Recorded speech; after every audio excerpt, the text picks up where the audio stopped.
Fala, meus ouvintes, muito obrigado pela sua presença, sua audiência. Já vai pegando o seu café, porque o assunto deste Planticast é café. Vamos falar sobre os impactos climáticos nas últimas safras e também as estratégias para mitigação dos mesmos. Plantcast, o primeiro podcast sobre fisiologia e nutrição de plantas.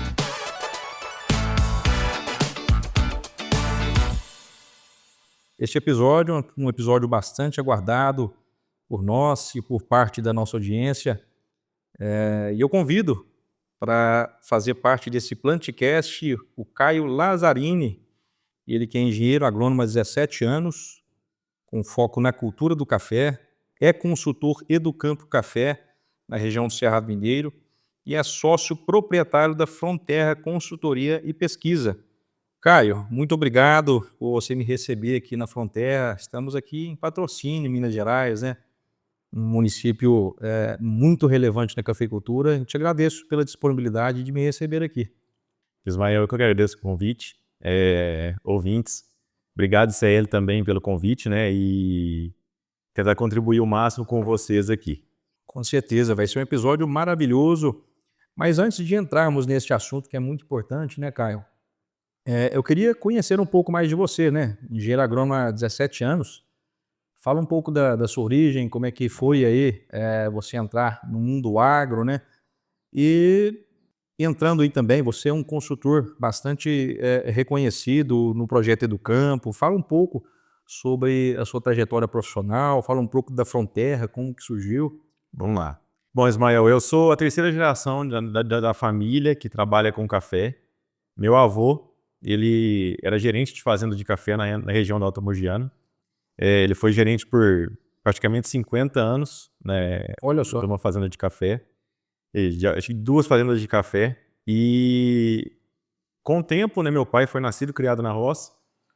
E depois meu avô teve que ir para a cidade. E aí meu pai, com o tempo, montou um comércio em Franca, na cidade, minha cidade natal. E com o tempo meu pai falou, não, vou comprar uma propriedade e vou começar a mexer com café. E foi em 98 que meu pai comprou essa propriedade. E eu sempre, com essa relação, né, meu pai, na Você verdade... estava com uns 15 anos de idade, mais ou menos. Exato. E eu meio que desvinculado, meu pai desvinculou disso, mas sempre quis mexer com agro de novo, né, que meu avô sempre foi do agro. E em 98 meu pai comprou uma propriedade e começou a trabalhar com café, né, o que era o sonho dele na época. Uhum. E eu também comecei a me envolver nesse projeto dele. Então, eu hoje, a terceira geração, né, meu pai foi cafeicultor até 2009, infelizmente teve alguns problemas que ele teve que parar com a atividade, mas eu continuei. Eu me formei em 2006 e todo o meu estágio obrigatório, toda a minha trajetória foi meio que envolvida no café, naquela região ali da Mogiana, né? Onde eu tenho muitos amigos ali, tem muitos consultores ali, o pessoal da Ecocapec, tem bastante gente ali que a gente agradece o apoio e a ajuda do início, né? A gente tem que ser muito grato pelas pessoas que ajudam a gente, né? Muito bom, um abraço a todos. Isso aí. E aí, de lá para cá, eu me formei e logo comecei nesse projeto, que é um projeto do campo, que é o projeto do Sebrae, e ele é muito forte aqui na região do Cerrado Mineiro, é um projeto que tem um alicerce muito estruturado aqui na região, são mais de 20 grupos de consultoria. Você se formou e já entrou no projeto Educampo, Já entrei direto. O projeto Educampo é forte hoje, mas lá atrás, acredito que estava muito no Estava início, iniciando. né? Inclusive um amigo nosso que fez um podcast recente aqui com a gente, o Rodrigo Ticle, um abraço para ele. Rodrigo Ticle, um abraço, meu amigo. Ele começou isso tudo, também é uma pessoa que eu sou muito grato, que acho que ele é o patriarca desse negócio todo. Tem um monte de gente hoje que está nesse Educampo e é muito por advento dele. Ele é uma pessoa que construiu e levou esse processo até hoje, está no Educampo até hoje, né? Então o Rodrigo é um cara fantástico, adoro ele. Fala um pouco, para quem não conhece o projeto Educampo, né? Porque ele tem um segmento de Educampo Leite, né? Como é que é o projeto Educampo Café? O que é o objetivo principal? O projeto Educampo, ele tem o principal pilar, ele é uma gestão, é uma consultoria com foco em gestão agronômica e gerencial. Então todos os consultores do campo, nós que somos consultores, nós não atuamos somente no perfil agronômico da propriedade. nós também atuamos no perfil gerencial. E esse gerencial, ele é o quê? Ele é gerencial operacional, ele é gerencial econômico, a gente trabalha com o planejamento da fazenda. Não só o planejamento agronômico, mas também o planejamento financeiro. A gente auxilia o produtor nas tomadas de decisões de investimento, nas tomadas de decisões de compra, de insumos, enfim, nas tomadas de decisões operacionais. A gente tem todo um aporte que a gente consegue trabalhar com esse produtor, e ele fica mais tranquilo quando ele tem todo um suporte, não só um suporte agronômico, mas também um suporte gerencial, né, que ele consegue ter uma pessoa para explicar ou para auxiliá-lo em alguns momentos que algumas decisões são mais difíceis e a gente consegue ser mais assertivo nesses momentos, né? A gente está meio que fora. Eu falo muito o seguinte: quando a gente é cafeicultor, eu também sou cafeicultor agora, tenho 2 anos que eu estou com uma área em andamento. Eu acho que quando a gente está na Integrado, ele fala, exato, é em jogo. É isso aí.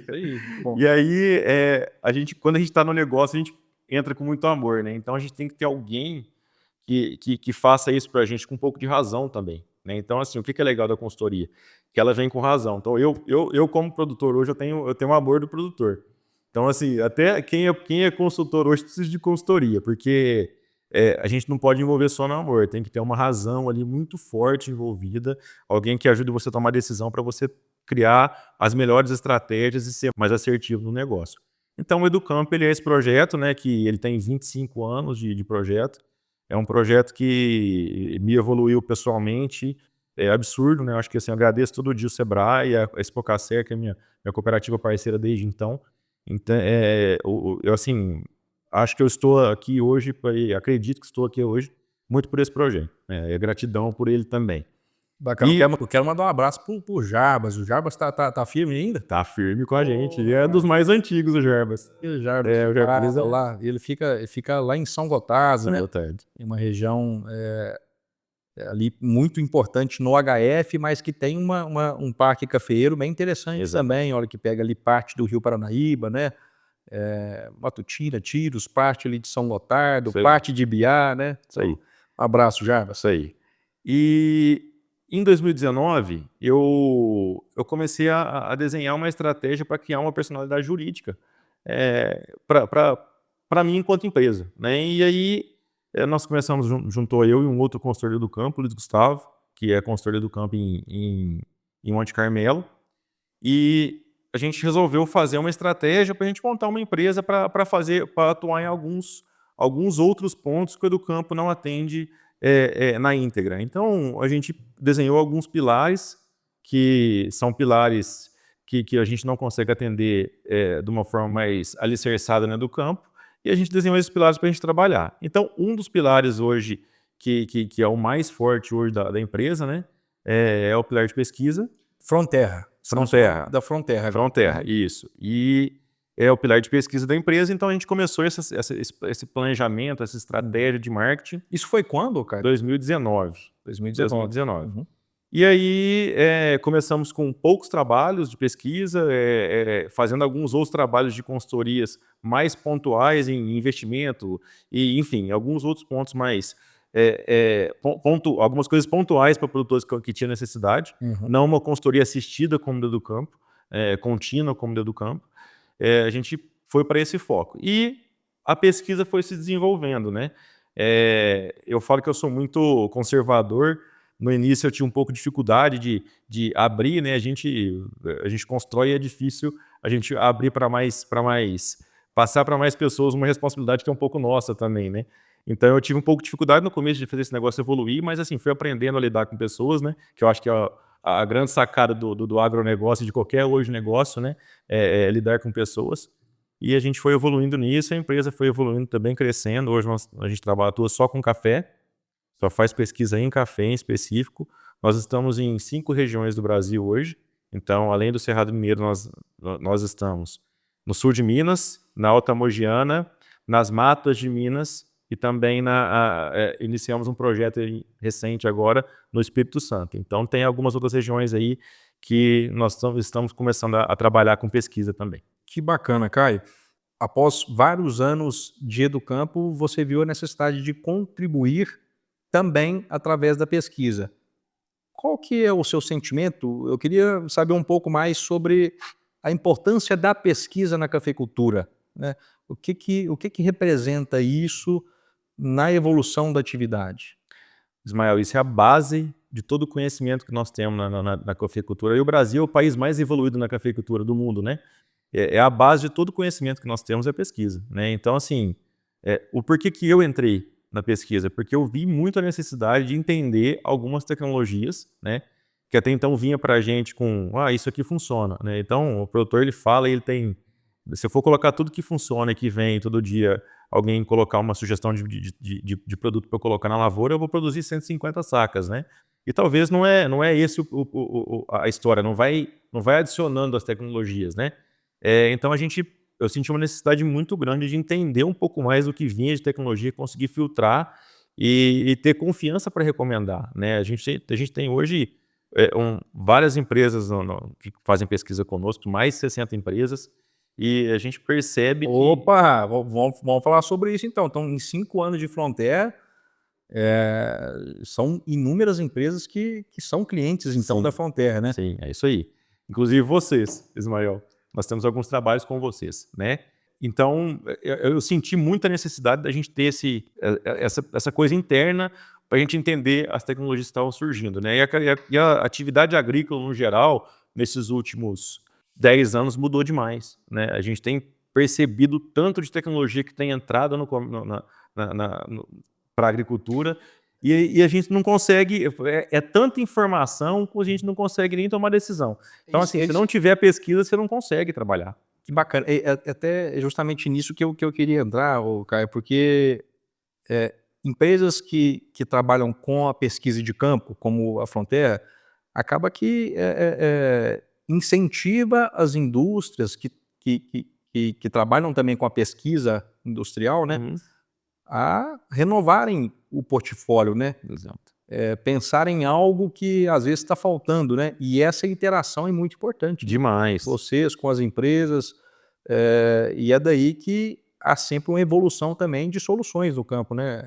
Vocês têm algumas tecnologias hoje que a gente sabe e que estão consagradas, né? E o que é legal, a gente sabe internamente porque nós testamos, a gente sabe que funciona, né? Então, isso é muito legal. Essa parceria de vocês, a gente precisa disso para esse negócio acontecer, né?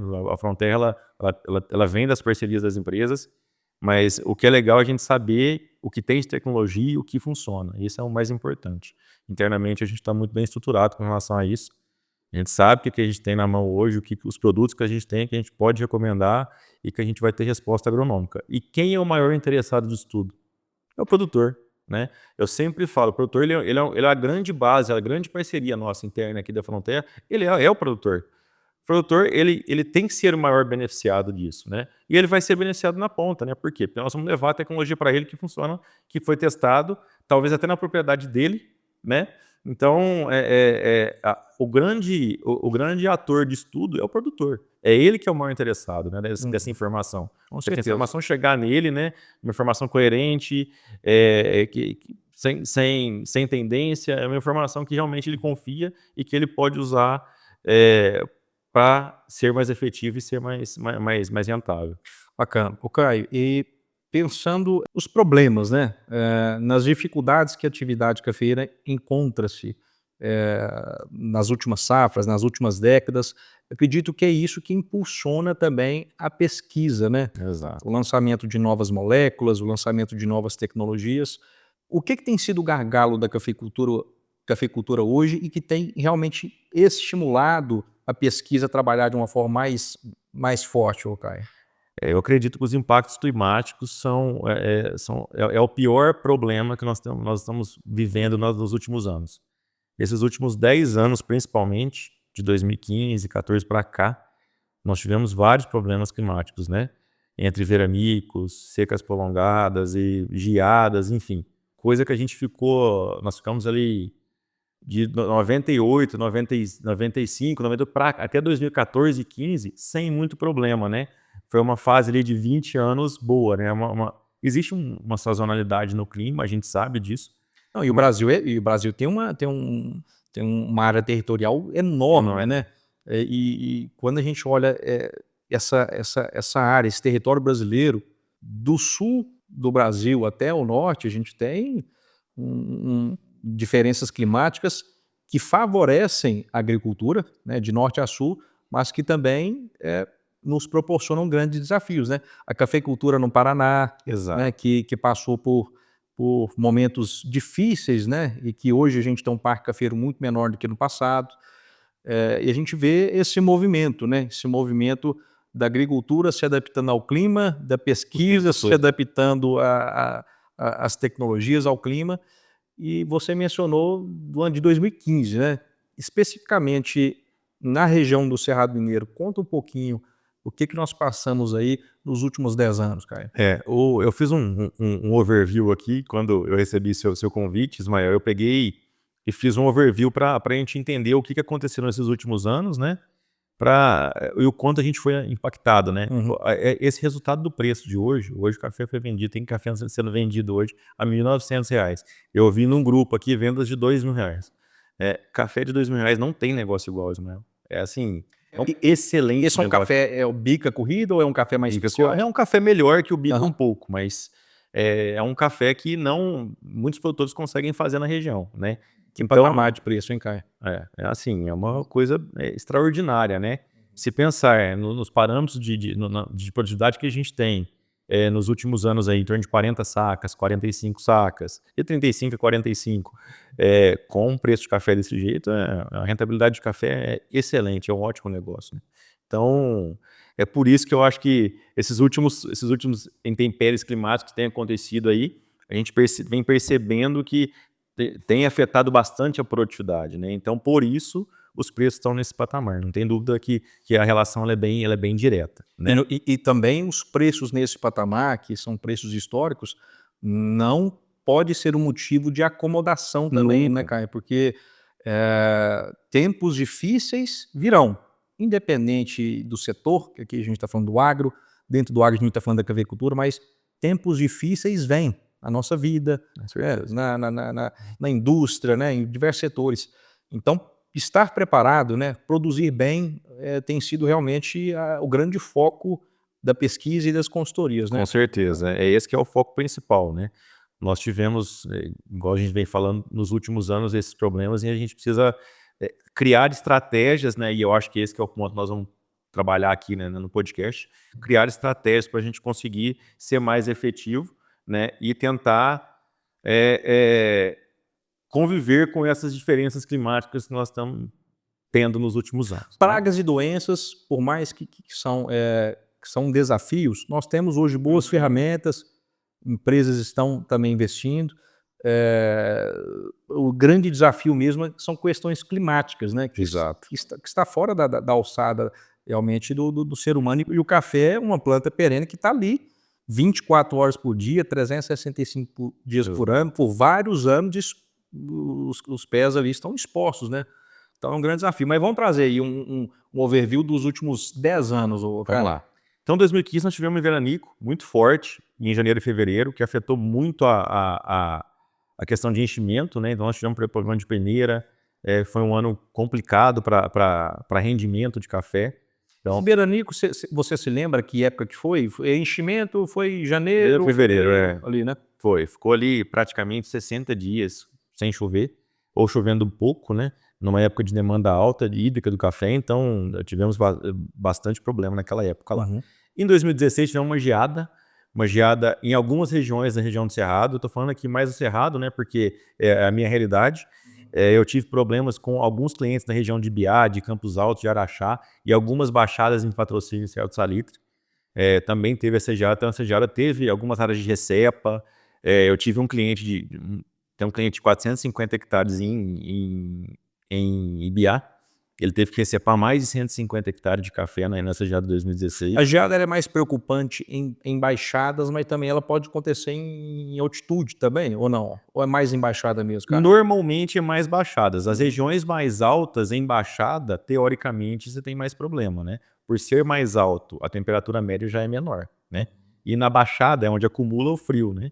É naquele local que acumula o frio que a geada acontece, né? Então, aquela mesma propriedade, ela pode ter uma parte alta que não foi afetada e uma parte baixa de topografia de parte baixa que foi afetada, né? Em 2019 tivemos outra geada também, dia 7/7 de 2019, que foi outra região, que não teve nada a ver com essa outra região que foi em 2016. Foi na região de Araguari, Indianópolis, e algumas baixadas aqui em Patrocínio também. Monte Carmelo pegou um pouco em 2019, então essa geada foi uma geada aqui meio localizada para o lado ali mais quente do Cerrado, né, que também afetou bastante a área. Em 21 nós tivemos uma geada muito forte, foi uma geada histórica. Essa foi a maior geada que a gente teve dos últimos 30 anos. Essa foi realmente bem impactante, viu? Foi triste, essa foi triste. Então essa geada pegou tudo, né? Ela pegou desde as regiões altas, Campos Altos, Araxá e Biá, e pegou também a região de Araguari, ela pegou a região inteira, né? A região do Cerrado foi totalmente afetada aí. Nós tivemos... Foi feito um levantamento da área de poda, teve mais de 30 mil hectares podados na época, né, na região do Cerrado. A região do Cerrado tem 220 mil hectares. Na época foi mais de 30 mil hectares recepados, né? Então, assim, um impacto gigante na região, né? Essa geada foi assim, a gente vinha... Na região e no Brasil, porque quando a gente pega a região do Cerrado inteira, é bem relevante em Minas, e Minas é bem relevante no Brasil, né? Exato, e impactou muito de 21 para cá que os preços começaram a explodir, né? Os preços subiram muito de 21 para cá. Depois dessa geada que a resposta...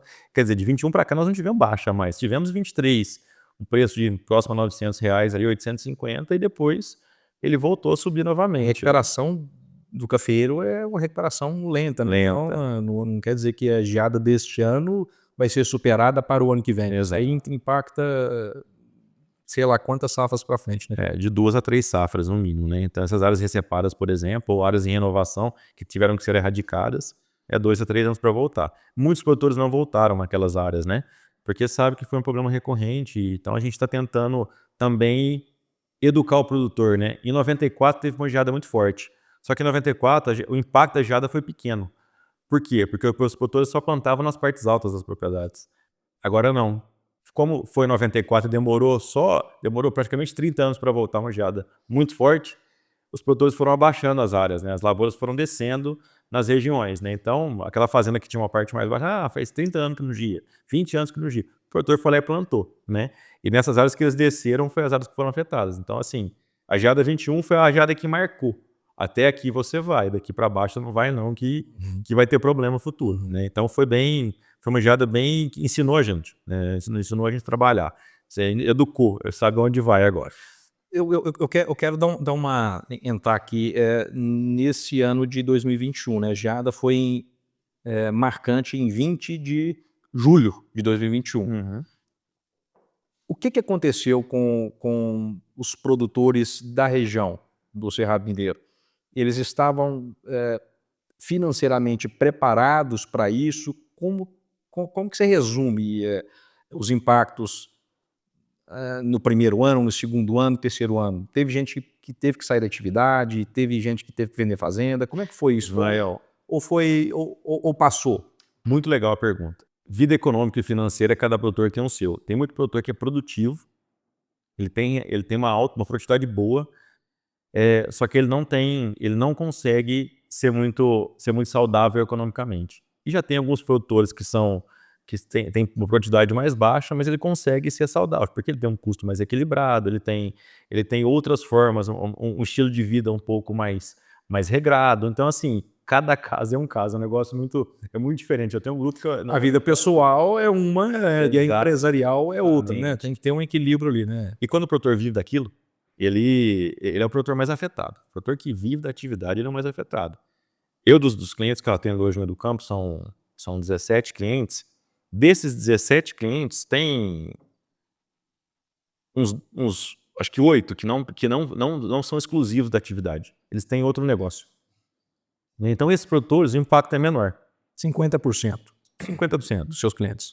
Os outros 50% que vivem exclusivamente do café, esses produtores são mais afetados, né? E o que aconteceu com a geada? A geada ela foi seletiva, né? Ela pegou algumas fazendas e algumas fazendas nada. Então, assim, aquele produtor que estava no ambiente de produção adequado, que não tem problema com geada, ele sabe que não tem, esse produtor ele explodiu, né? Porque ele produziu bem, não teve problema o clima não afetou tanto a produtividade dele. Pegou preços bons Pegou preços mais na bons, frente. esse cara despontou. Então, assim, existem vários casos, cara. Eu tenho cliente que essa geada de 21 tá refletindo agora. Olha só. Nessa safra. E mesmo com preço alto. Por quê?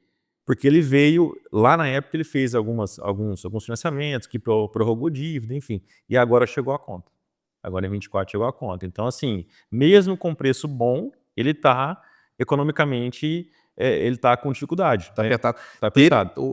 Muitas empresas tiveram que flexibilizar, os bancos Exato. tiveram que flexibilizar, porque realmente foi terrível, né? Mas só que a conta chega, e algumas contas estão chegando agora, né? É isso. É isso. Então, assim, é muito particular. Eu vou te falar, eu não tenho como eu te falar de uma média, né? Mas é muito particular. Existem casos e casos. Tem produtores que, igual eu falei, arrebentou, estourou. Por quê? Porque ele não teve impacto nenhum com o clima, foi tudo certo, produziu bem e o preço explodiu. Né? Esse cara, ele acertou a vida dele, né? E agora alguns outros produtores, eles não conseguiram ajustar tão rápido quanto esse produtor conseguiu evoluir. Então, é muito caso, não dá para falar que foi específico, que foi aqui uma média, né, na verdade. Perfeito, dos produtores. bem esclarecido. Mas vamos seguir, né? Vamos lá. 2021 e 2022, o Caio. 22 tivemos uma geada também em maio, pequena, que pegou algumas pequenas áreas das mesmas áreas que pegaram em 21. Lógico, pegou menos de 5% que pegou em 21. Mas quem tinha café e recepou café, aqueles cafés, eles tiveram problema. Né? Eles não produziram igual na próxima safra, em 23.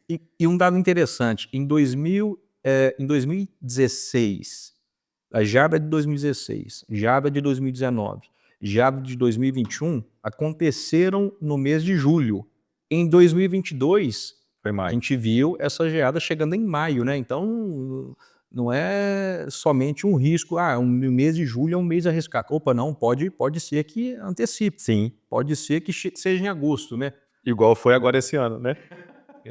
Esse ano aconteceu isso. Então, em 24, né? Passando para 24, nós tivemos uma geada no dia 10 de outubro, dia 10 de agosto, desculpa, de 24. Então, também foi pontual, mas eu tive problemas nas mesmas áreas que tiveram 21 e nas mesmas áreas que tiveram 23. Em 24, você está Em falando? 22, em 24, exatamente. Mas então, em 23 teve uma estiagem e altas temperaturas também. 23 também nós tivemos problemas igual teve esse ano, né? Foi o inverso, né? Não geou, mas teve temperaturas bem elevadas. Entre agosto e dezembro, em novembro ali, de 23, nós tivemos temperaturas médias 2,5 graus a mais do que o normal do histórico, né, dos últimos 40 anos. Né? O Procafé tem um informativo deles lá, muito legal, inclusive a gente usa bastante. Eles têm uma média histórica de 30 anos e eles colocam a média do mês. Né? Então foi agosto, setembro, outubro, novembro, foi na média 2,5 graus a mais que a média histórica em 23. E 24 não foi diferente. Agosto, setembro, outubro não, está menor, mas agosto e setembro foi em torno de 2,5 graus, 3 graus a mais do que a média histórica. Né? E isso afetou demais a questão de pegamento de florada. Nós vamos falar um pouco, né, o quanto prejudicou, o quanto que atrapalhou. São os impactos na planta em si, né? E assim, Caio, para a nossa audiência que não trabalha com café, que tem aí como culturas realmente de trabalho soja, milho, citros, algodão, enfim, que estão no Brasil, de norte a sul, nós temos ouvintes. Queria que você comentasse um pouco para o pessoal entender o impacto de uma geada, né? A gente pega uma geada em julho.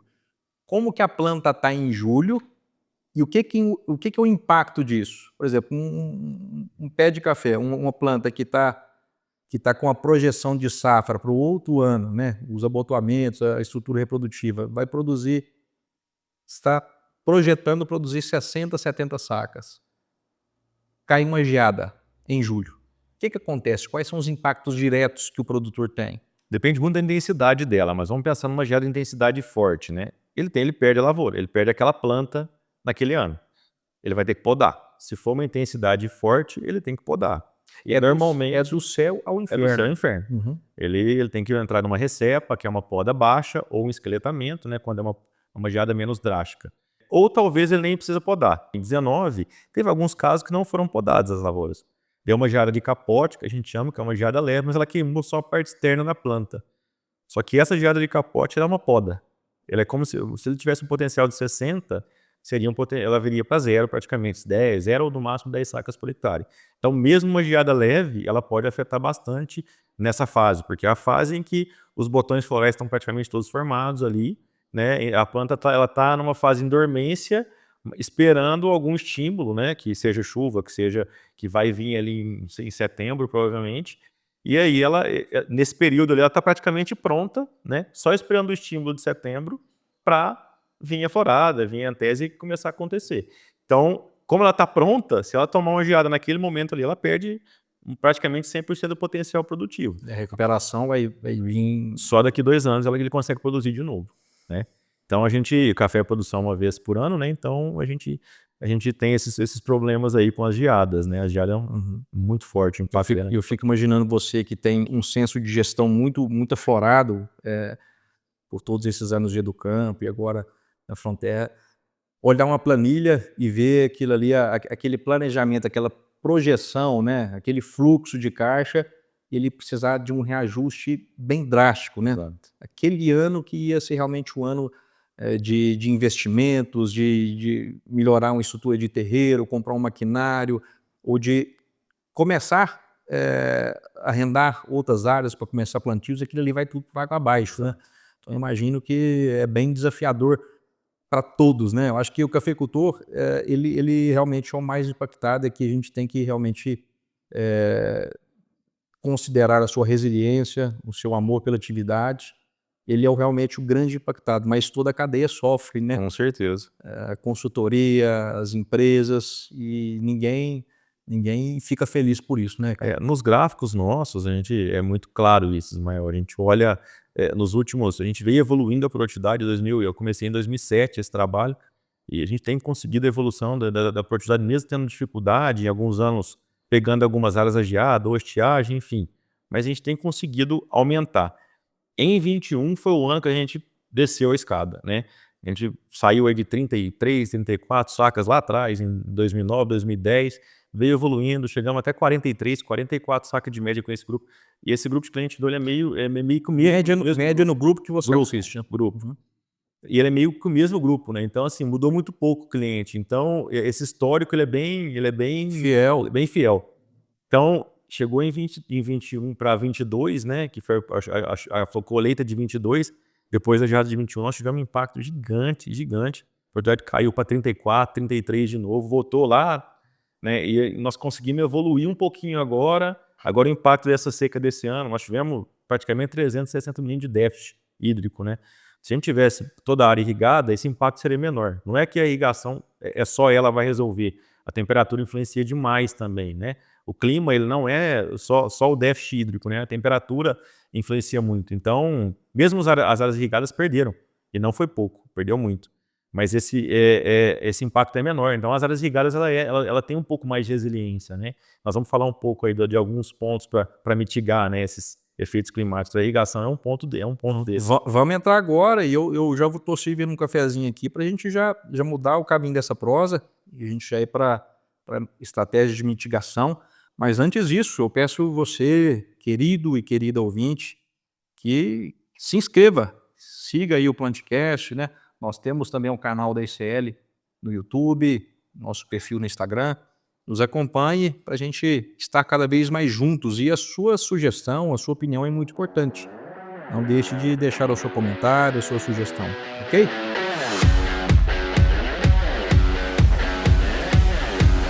Caio, então beleza, estamos falando sobre impactos climáticos nas últimas safras e estratégias para mitigação.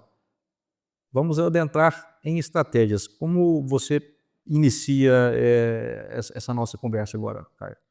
Vamos lá, Ismael. Agora, as principais estratégias que eu vejo, dentre as principais, irrigação é uma estratégia assim, que não tem dúvida que ela vai te auxiliar bastante nesses períodos, né? Esse último ano foi um ano que mostrou que, igual eu falei mais cedo, né, nós perdemos potencial produtivo, mesmo nas lavouras irrigadas, mas perdemos muito menos do que as lavouras a sequeiro, né? Então, para aquele cafeicultor que tem água disponível E até poucos anos atrás, falava assim, não, eu não vou investir nisso, não, o investimento é alto. Hoje não tem esse tipo de conversa, acredito eu, ou diminuiu muito, né, Caio? Muito, diminuiu muito. Então, até porque a gente vê a evolução dos plantios novos, o quanto tem sido mais irrigado, né? As lavouras velhas, nós temos um dado dentro do campo que é super legal. Lavouras velhas, a resposta de uma irrigação em implantação numa lavoura velha ela é menor, né?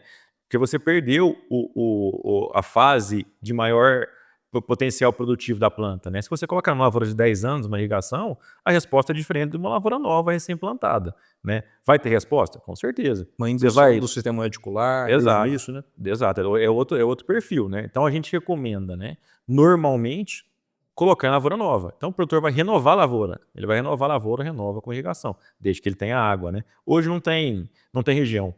Eu tenho cliente em Campos Altos, é uma região que, assim, aqui no Cerrado, para mim, é uma região de transição, né? É meio que parecido com o sul de Minas, e algumas regiões do sul de Minas. Mas mesmo lá em Campos Altos, eu acredito que hoje é uma região que vai ter um diferencial grande, né? Menos que aqui em Patrocínio, Patrocínio, Serra do Salitre, a parte baixa aqui, Bial, meio do caminho, Araxá. Você pega Araguari, Monte Carmelo, Indianópolis, não tem jeito de ter café se não for irrigado ali, só irrigado ali. 95% da área é irrigada, né? Patos de Minas também, praticamente 100% irrigada. Agora tem algumas regiões que ainda estão em transição. Pra você ter uma ideia, a realidade no meu grupo, hoje, 44% da área é irrigada, né, desses clientes que eu atendo.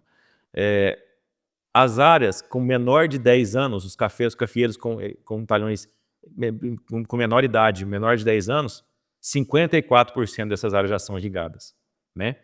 E os cafeeiros com menos de 5 anos, 63% da área já é irrigada. Então, quer dizer, quanto mais novos os cafeeiros são, agora, né, mais área irrigada tem. Então, o produtor está consciente que ele tem que irrigar. Só não irriga se não tiver jeito. Só se ele não tiver... O projeto de plantio, ele tem que caminhar junto com o projeto de irrigação, tendo água disponível. E nós temos um problema sério, que não é só água. O que é o problema?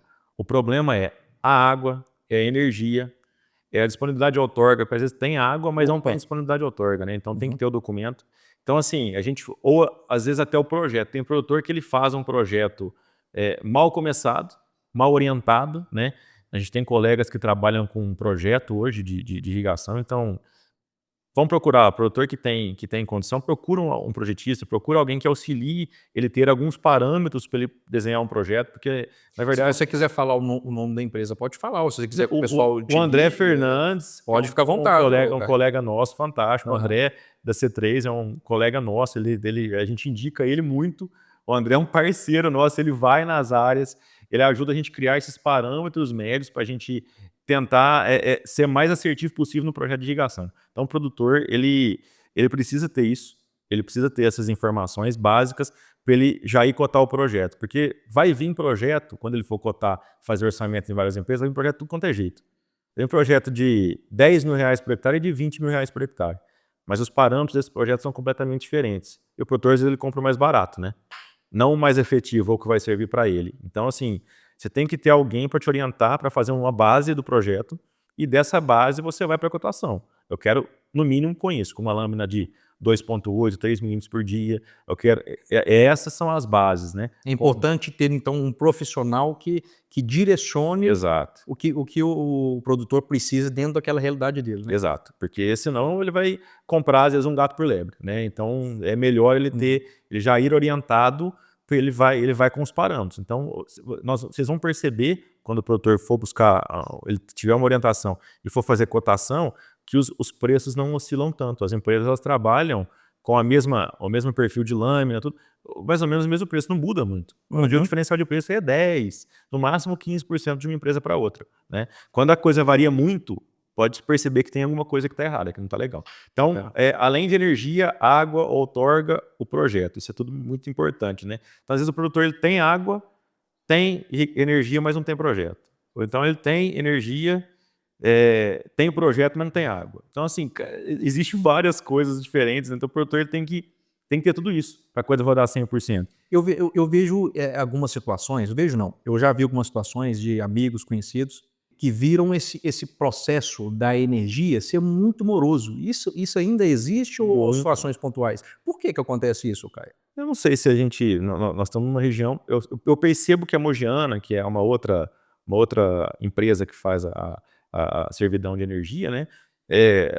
No São Paulo, a disponibilidade de energia é muito melhor que em Minas Gerais. Nós temos um problema sério com a distribuidora de energia nossa, né? Nós temos vários pontos aí hoje no Brasil ainda que é monofásica, né? A gente percebe que em São Paulo é 100% trifásico, em qualquer lugar tem trifásico. Não instala nem um ponto monofásico mais. Então, assim, nós temos uma distribuição de energia ruim em Minas, nós temos que pagar caro para trazer energia quando a gente quer trazer para a fazenda, né? E às vezes é moroso, o processo ele é lento, né? A gente tem uma dificuldade grande. Então, Agricultura no Brasil, então, não se limita somente aos desafios climáticos. E a gente fala que, além disso, a gente tem um desafio logístico muito grande, né, pela grandeza do Brasil, mas aqui também a gente está pontuando outro desafio, que energia. é energia, né? Energia. Muito bacana. E também a questão dos documentos, né? Outorga, A burocracia do outorga, enfim, esses a gente já sabe que a dificuldade disso. Iniciar, então, um investimento desse é importante ter um profissional bem experiente, né? Profissional e com antecedência, né? Se o produtor vai irrigar, pensa em plantar café daqui pressa, tem 2 anos, ele começa com 2 anos de antecedência. Porque senão ele não vai conseguir fazer da hora certa, né? Eu tô com uma área que nós estamos arrendando e nós estamos começando um processo, já começou faz 3, 4 meses para trás, para trazer energia, já entrou com tudo certinho para dar conta de fazer, para conseguir plantar o ano que vem. Senão não consegue plantar, né? Então a gente está trabalhando antecipado para conseguir ser assertivo no operacional lá no final. Maravilha. Você que é cafeicultura, tá realmente decidido a investir em irrigação? Entre em contato aqui com o Caio da Fronterra, é só digitar lá no Instagram que ele vai te direcionar, vai te auxiliar da melhor forma possível. Muito bom, vamos nos ajudar.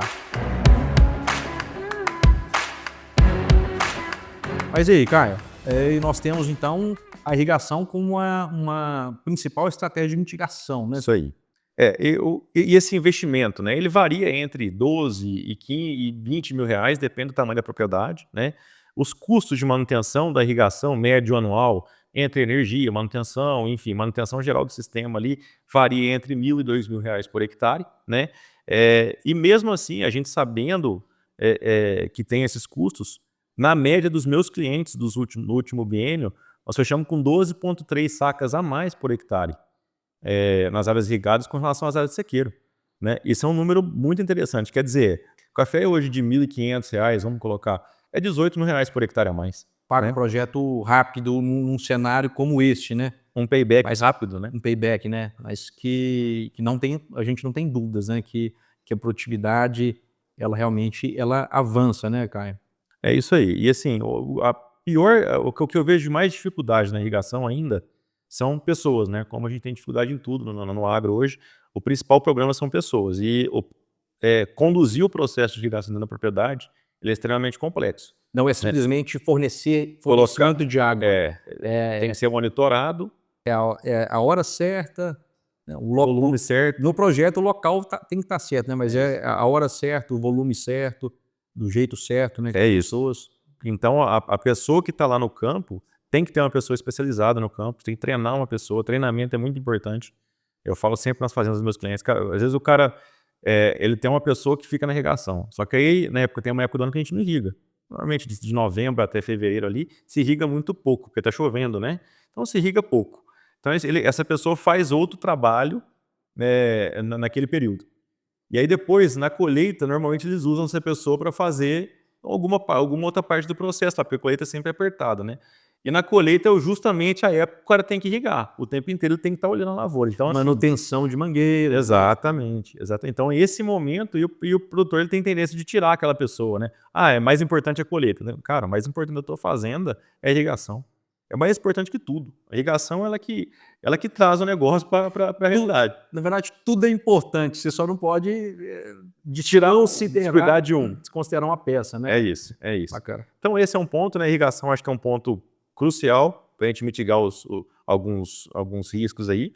Né? Um outro ponto bem legal que eu coloco sempre para os produtores, a base de plantio, correção em profundidade, correção de perfil de solo, isso é muito importante. O produtor está cada vez mais consciente. Nós temos colegas aí que fazem podcasts, o Alisson fala muito disso, correção de perfil, descompactação de solo. Tem muito produtor que ainda pega uma área de cereais, não, tá boa. Ele só faz uma área de 0 a 20, Não, tá ok, não preciso pôr calcário. Ele só prepara no suco. Pessoal, há um momento de preparo da lavoura, ela vai ficar lá 20 anos, 15, 20, às vezes 25 anos. O momento de preparo é ali. Você vai conseguir incorporar o calcário, fazer tudo. Então faça uma análise de perfil de profundidade, faz uma análise de 40-60, de 60-80, faz uma análise, entenda o que você consegue fazer, o que você consegue incorporar, né? Principalmente no suco, mas se conseguir fazer em área total, ok, é isso que a gente precisa. A gente vai ter uma correção muito, muito boa para a gente ter esse perfil de solo corrigido e o sistema radicular explorar esse solo, né, na tua amplitude, né, e conseguir mitigar um pouco desses estresses que nós estamos tendo. Né? Aqui a gente está falando da importância do sistema radicular bem desenvolvido, que vai refletir no desenvolvimento e na produtividade nos anos seguintes. É isso aí. Matéria orgânica, né, que a gente sabe que tem produtores que ainda trabalham com 4, 5 toneladas num suco de plantio. Né? Eu tenho produtor que está colocando 25 toneladas por hectare de matéria orgânica. Ah, é caro? É caro. Só que hoje, num custo aí de R$300, R$350 a tonelada de matéria orgânica, você vai ter um custo ali de 3, 4 mil reais a mais por hectare, né? Mas isso você paga no primeiro ano, depois da primeira safra, você paga. Dá 3 sacas a mais por hectare, você paga o No investimento. suco, depois de fechado, você Acabou. nunca mais tem oportunidade de fazer nada, né, Caio? É isso. Então, assim, algumas coisas, o investimento inicial ele tem que ser melhor, né? Ele tem que ser mais assertivo. As fontes adequadas de fósforo, trabalhar com uma fonte menos solúvel, vocês têm tecnologia para isso, ou tecnologia protegida, enfim, tem algumas coisas que nós temos que trabalhar, porque se a gente colocar uma fonte muito solúvel, ela vai ser liberada rápido, vai ser solubilizada rápido, com 60 dias você não tem o fósforo mais no suco. Né? E a planta está ali, ela está precisando daquele fósforo para começar a evoluir, e às vezes não tem mais, ele está dissolvido, né, na argila. Então, trabalhar com algumas fontes protegidas, isso é importante. Vocês têm algumas tecnologias fantásticas, a SL tem isso, e pode ser trabalhado muito bem, né? Então, é legal, a gente precisa de olhar tecnologias novas para plantio, né? Atenção nos micronutrientes, isso é importante demais, a gente às vezes esquece do micro, né? Não, vou colocar fósforo lá e cálcio em profundidade e acabou. Análise de solo é fundamental para a gente ter essa visão, né, cara? Exato. 0 a 20, 20 a 40, como é que você tem pensado? Em áreas de formação, tenho trabalhado até de 40-60 a análise, tá? Mas às vezes a gente não consegue corrigir até lá. No suco, sim. A gente tem colocado alguns sucadores hoje que eles têm ele chama dreno, né? Eles têm uma haste que faz a injeção de corretivo em profundidade. Então, até 80 centímetros a gente consegue colocar corretivo hoje. Né? Então, a gente faz um perfil de correção ali no suco de 80, 90 centímetros, tá? Então, esses sucadores são os perfeitos, que você consegue fazer uma correção num perfil muito mais profundo, né? Isso é legal. Mas beleza, Caio, fez estudo, né? Pensou num projeto, primeiramente, decidiu plantar uma área nova ou decidiu fazer aí uma renovação, tem água disponível, fez o projeto de irrigação, tá seguindo aí esse checklist, né? Fez correção em profundidade, pensando no perfil de solo corrigido, descompactação, matéria orgânica, fonte de fósforo, micronutrientes. E aí planta uma muda que às vezes não tá legal. Acabou, né? Fez tudo certo e plantou a muda que não tava pronta ou não estava adequada para a tua área. Esse é um ponto crítico também, né? Muda de boa qualidade, isso é fundamental, assim, todo mundo já sabe e não custa falar. Né? Acho que esses assuntos, irrigação, base de plantio, dá um podcast. Israel, a gente tem que até correr aqui, que senão a gente não consegue acabar até o A gente está falando de mitigação de estresse, e tudo isso até é a base, né? É a base de tudo, né, Caio? Exato. E manutenção do stand, né? A gente tem que ter o stand de planta correto para a gente conseguir ter produtividade, então não adianta. Então a base de plantio envolve tudo isso aí. Um outro ponto, né, em lavouras adultas, primeiro ponto é equilíbrio nutricional. Então esse é um outro ponto para mitigação de estresse. Equilíbrio nutricional, nem excesso, nem falta, né? Vou chovendo molhado aqui, né? Mas a lei do mínimo está aí para explicar, né? Nós temos que trabalhar isso muito bem. Então, tem produtor que trabalha em excesso com alguns nutrientes e ele acha que isso não vai atrapalhar. Isso vai atrapalhar como se fosse uma falta, às vezes. A planta vai metabolizar aquele excesso daquele nutriente, mas ela gasta uma energia absurda, né? Então, assim, nitrogênio a gente vê muito isso. Tem muito produtor que trabalha com os níveis altos de nitrogênio, né? E a planta ela começa a travar porque ela tem que metabolizar aquele nitrogênio que está dentro dela. Então, assim... E o potássio em excesso também, pelo menos quando eu estava no campo, eu via níveis altos de potássio em algumas áreas E se a gente for pensar, a cafeicultura tradicional ela veio de uma formulação de 1:1 NK, né? O famoso 25:20, né? Exato. Então, a falta de um nutriente, um micronutriente, é ruim, mas o excesso também é ruim, né, Muito, cara? muito. Então, equilíbrio nutricional, controle fitossanitário adequado, a gente não pode perder na seca, perder folha desses cafés. Então, bicho mineiro, ferrugem tardia, ácaro vermelho, isso afeta na época principal, e essa florada com a planta desfolhada, ela vai ter problema de pegamento, com certeza, né? A gente percebeu muito esse ano isso. O pegamento foi muito menor nas áreas que se desfolharam muito, né? Então, as áreas que tinham mais folha, os esqueletamentos, eles foram muito mais beneficiados, né, por aquele índice de foliar mais alto. Então, Reserva, né? reserva, quando tem reserva, né? É, então, manutenção de folhamento é fundamental. Então, esse é um terceiro ponto, né, da estratégia das lavouras adultas, esses pontos que eu acabei de citar. O quarto ponto é a saúde do solo, né, que também envolve o equilíbrio nutricional, que nós já falamos no ponto de lavouras adultas, mas também a manutenção de carbono no solo, né? Isso é fundamental, a reposição ou a fabricação desse carbono no meio da linha, né? Pode ser com uma planta de cobertura, pode ser com uma braquiária, ou pode ser com o mato que está lá, né? O produtor tem que manejar isso, ele tem que ter um aporte de carbono frequente, né, ali naquele solo, para ele conseguir ter a planta mais resiliente. Isso a gente sabe que está a resposta, né? Então, esse é um ponto, a gente faz as bioás aí, hoje tem bastante trabalho que a gente já trabalha com análise de bioás, para a gente saber se a resposta do que nós estamos colocando, às vezes, de um biológico, ou então de alguma matéria orgânica com maior teor de CTC, ou com maior teor de ácido úmico e ácido fúlvico. Então, a gente tem percebido que quanto mais aporte de carbono a gente tem, maior a resiliência da planta. Então, ou a gente vai fazer esse carbono no meio, né? Então, cuidado com os manejos, não é deixar o mato comer o café, porque a competição ela é desleal, a planta é uma planta C3, uma planta C4, né? Normalmente é braquiária, mas não é deixar o mato judiar do café, mas é ao contrário, a gente tenta fazer uma conciliação desse mato, dessa planta de cobertura, que ele consiga auxiliar o café em algumas coisas que é importante, né? Bacana. Eu lembro que até uns anos atrás, 5 a 10 anos atrás, era muito bonito e era sinal de zelo ver as ruas limpinhas, né? Limpinhas, igual essa mesa aqui. E hoje a gente vê que o cenário mudou, né? A gente vê muitas pessoas falando sobre plantas de cobertura, atentando para a vida no solo. Não sei. E muito bacana. A saúde do solo está envolvido nisso, né? A vida do solo é isso. Mas uma estratégia interessantíssima de mitigação. É isso. E aí, por último, algumas outras tecnologias, né, de mitigação que nós vamos trabalhar, que são micro-organismos, né, que está aí, tem muitas empresas, mais de 300 empresas no Brasil trabalhando com isso hoje, né? Produtores fazendo dentro da propriedade.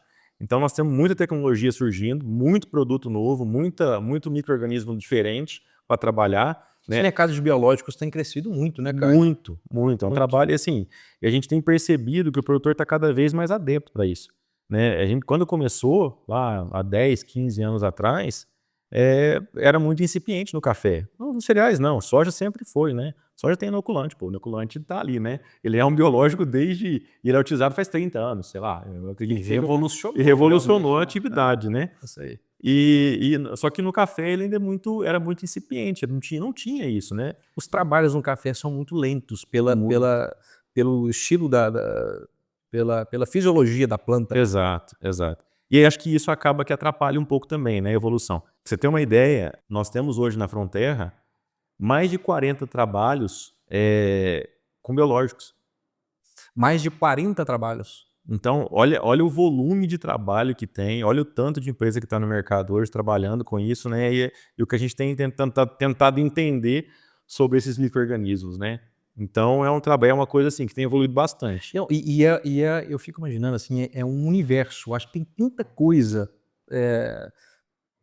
para surgir ainda interessante que o ser humano ainda não descobriu, Exato. mas que vai vir de uma forma bem, bem bacana para a agricultura, viu? Tem muita coisa, eu acredito.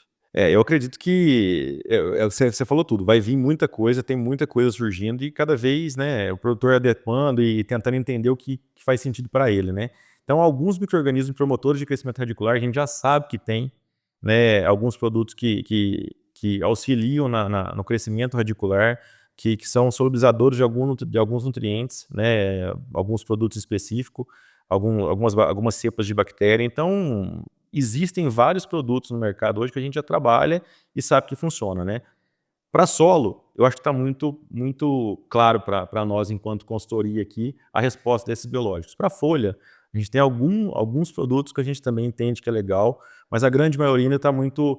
A gente colocar esses biológicos dentro do manejo do produtor via folha, ele é mais complexo. Então, nós estamos trabalhando um pouco mais atrasado. As incompatibilidades, né? Exato. Mas vamos evoluir. É isso, é isso. Alguns fungos também, algumas bactérias endofíticas que atuam no metabolismo da planta, enfim. Então, tem várias coisas aí que a gente pode trabalhar com esses micro-organismos, né? Então, é um mundo novo, de 10, 15 anos para cá, que nós estamos trabalhando e acredito que vai ter muita coisa legal aí que vai surgir. Bacana, bacana. Com relação às tecnologias nutricionais, né? Alguns nutrientes que auxiliam na dissipação de radiação, por exemplo, o magnésio, que evita fotooxidação, ajuda nisso aí, né? Magnésio no núcleo da clorofila ali é importante, ele é um nutriente importante. Alguns outros nutrientes que atuam no metabolismo antioxidante, que é manganês, enfim, ele tá na superóxido dismutase, ele também atua em enzima antioxidante, né? Então, tem vários nutrientes aí, várias coisas que podem trabalhar, né, auxiliando o produtor. Então, o produtor trabalhar em equilíbrio nutricional é super importante para ele mitigar estresse, né? Tem que trabalhar com tudo certinho, na hora certa, colocar o nutriente adequado para ele conseguir ser mais efetivo, né? Atentar sempre para os detalhes também, né? Quando você comentou sobre a lei do mínimo, que ali realmente é algo que é antigo, mas é novo, a gente tem que atentar para o básico, mas atentar para os detalhes faz toda a diferença, né, cara? Exatamente. Os detalhes que fazem o produtor ser diferenciado, né? Ele conseguir diferenciar. E a análise de folha é uma ferramenta muito boa, né? E barata, né? E o café permite a gente abusar dessa ferramenta, né? Exato. E nós temos também nutrientes que não são essenciais, mas que são benéficos, né? Exato. O selênio é um caso, né? Então, algumas empresas já estão testando o selênio, até como auxílio em redução de ponto de congelamento, né? Então, até na geada pode ajudar. Tem um trabalho de um professor de Laura, se eu não estiver enganado, que já trabalhou com geada, ele entendeu que o selênio pode ajudar. Então, assim, nós temos algumas ferramentas aí que estão surgindo, mesmo no nutricional, que a gente sabe que já vem sendo tão bem trabalhado, né? Mas ainda tem coisa surgindo que é interessante. Bacana. SL foi, se eu não me engano, eu já ouvi o Zé Marcos comentando algumas vezes, se eu não me engano, a SL foi a primeira empresa que apostou no selênio em suas formulações. Eu preciso confirmar isso aí, mas acredito que sim, nós temos alguns produtos com selênio que tem realmente uns resultados bem interessantes, viu, Caio? Isso aí. Alguns hormônios também, né? Extrato de algas, ou hormônios sintéticos, enfim, ou linhas de aminoácido, que também atuam em rota metabólica, reduz o estresse oxidativo. Então, tem várias frentes de tecnologias aí novas surgindo, né? E a gente tem percebido que tem produtos que auxiliam mesmo nesses momentos, né? Tem vários testes também desses produtos que atuam em metabolismo antioxidantes aqui, e a gente tem colocado em mais repetições, mais aplicações, diluído mais, reduzido dose e trabalhado mais aplicações para ver a resposta disso, né? E a gente mede esse metabolismo antioxidante depois na folha, a gente consegue mandar para professores que fazem essas análises. Então, assim, é muito legal, a gente tem percebido a resposta desses produtos, né? Também os protetores solares, que também auxiliam na dissipação da radiação, são ferramentas novas que estão surgindo aí, né? A ICL tem um produto muito legal que a gente testou internamente aqui, faz muito sentido, que ele é meio que uma mescla, né, desses hormonais, e também de protetor solar, né? É um produto fantástico, a gente sabe que faz muito sentido, a gente fez teste interno, tem mais de 80 testes no Brasil da ICL, com várias empresas e, assim, uma média de produtividade muito interessante, maior, né? 6, 7 sacas a mais por hectare. Então, assim, hoje tem surgido alternativas, né, interessantes para o produtor. Ele tem que utilizar essas ferramentas, ainda mais agora que o preço tá ajudando o produtor. Ele pode entrar em tecnologia. Se ele sabe se ele vê que faz sentido para ele, na propriedade, ele tem que entrar, né? Às vezes as tecnologias não são baratas, algumas não são baratas, mas elas têm uma resposta muito grande. A gente sabe da efetividade dessas tecnologias. Então o produtor ele Paga o investimento e a rentabilidade, né? é isso. Então o produtor ele tem que apostar nas coisas que vêm. Senão ele vai ter os problemas climáticos cada vez mais intensos na propriedade dele, né? Então ele tem que comprar, ele tem que entender o que faz sentido para ele, o que encaixa na recomendação, o consultor dele que está lá auxiliando, entender que faz sentido, porque só assim o produtor ele consegue evoluir, né, e mitigar um pouco desses problemas. Bacana, Caio. Hoje nós temos muitas informações na cafeicultura, de pesquisa, de resultados, em relação a alguns anos atrás. E é isso aí, a cafeicultura vem evoluindo, nós acreditamos na cafeicultura, enquanto uma empresa que tem o seu norte, um valor muito, muito, muito forte mesmo na pesquisa, na inovação, e vocês como Fronterra fazendo esse elo interessante para a gente realmente levar resultados positivos no campo, né? Caio, cara, muito obrigado por esse tempo que a gente passou junto aqui. Eu deixo pra você fazer as considerações finais e espero que a gente possa te receber em breve no Plantcast para a gente falar mais sobre café, viu? Isso aí. Ismael, muito obrigado pelo convite, cara. Agradecer a vocês mesmo, agradecer a ICL, né, pelas portas abertas de sempre. A gente troca muita ideia, a equipe de vocês é uma equipe muito bem capacitada, a gente consegue trocar informação para ser mais assertivo, né, no campo. É isso que a gente precisa, né? A gente precisa ter parcerias boas para a gente conseguir construir negócios com alicerce profundo, né? Então, agradecer a vocês, agradecer o convite, agradecer a confiança e me deixar à disposição para o que vocês precisarem. Maravilha, Caio, muito obrigado. Para quem quer entrar em contato com a Fronterra, para quem quer ter acesso a algumas informações, para quem quer fazer pesquisa, para quem quer conhecer a consultoria, como é que faz, Caio? Então, pode entrar em contato comigo, né? No meu telefone, 34 998 24 59 90. Se precisar de alguma informação, a gente está disposto a ajudar a cafeicultura a evoluir, né? Independente do que for, se for uma consultoria, se for alguma informação pontual, nós estamos dispostos a contribuir, né? Independente do que for. A ideia é contribuir sempre. Lá no Instagram também vocês acham a Fronterra, viu, pessoal? Isso aí. Não só a Fronterra, mas também a ICL. Lembre-se de curtir, seguir a ICL nas redes sociais. Contamos com sua audiência, com seus comentários, sugestões. Ficamos por aqui. Nos vemos no próximo Plantcast. Um grande abraço. O Plantcast é uma produção da ICL. Impacto para um futuro sustentável.